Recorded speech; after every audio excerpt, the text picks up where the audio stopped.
I hear we have a new moon coming this week. We do. The sun's changed signs. We're in the sign of Aquarius, and now on Thursday, the moon is in the sign of Aquarius. And I like new moons because new moons mean new starts. So the first 4 days of the week, we want to finish up old stuff we've already put into motion. But come the new moon on Thursday, it's time for new starts. So I thought I would go through all 12 signs so they could see where they could start new things. So, kind of like that old song, it is the dawning of Aquarius. Yeah, I know, the dawning of the age of Aquarius. Actually, that's true.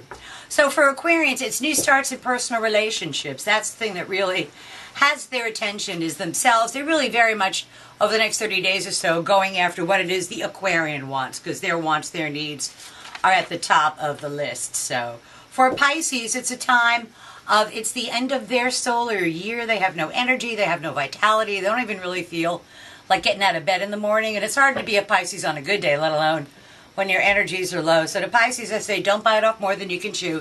Finish up things that you already have in motion rather than starting new things. For Aries, it is a time for them to make a group, help them get what they want. Aries are all about starting new projects, but it's not just for the glory of Aries. It's going to take a group to help the Aries get what it is that they want. So, and it's a group of their male friends rather than female friends. For Tauruses, 10th house of career and public standing. They're going to be in the spotlight one way or another, and it's about the job that they do. Professional accolades, kudos, awards, pats on the back, promotions, increases in responsibility are all very likely for Taurus over the next 30 days or so.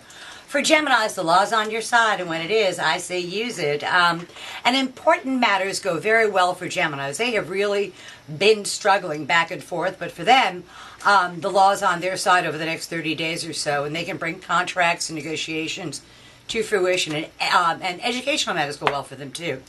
For Cancers, it is in their 8th house of other people's money, other people's resources flowing their way.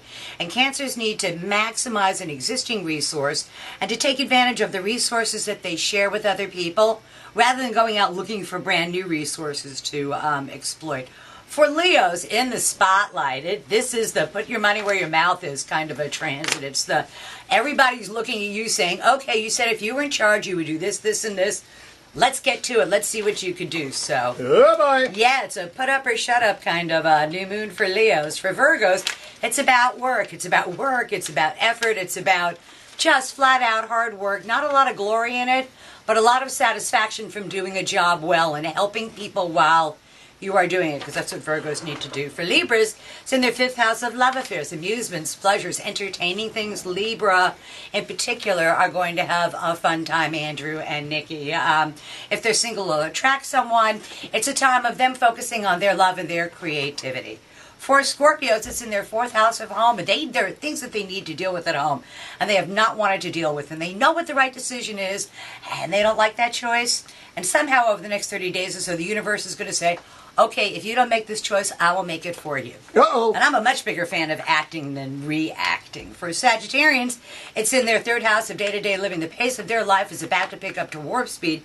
They'll have places to go, people to see, things to do, and their hard challenge is to stay ahead of the power curve, not to fall behind and not to be redundant. And then for Capricorn, the last sign, it's about the money. It's about making more money. It's about spending money. It has to do with improving their property, and it's through their own efforts rather than money falling out of the sky on them. So that's tomorrow's news today for the 12 signs of the zodiac, and kind of a warning of this is the last 2 weeks before Mercury, the planet of communication, goes retrograde. So I'll be leaving now before you throw me out of the studio. Arr!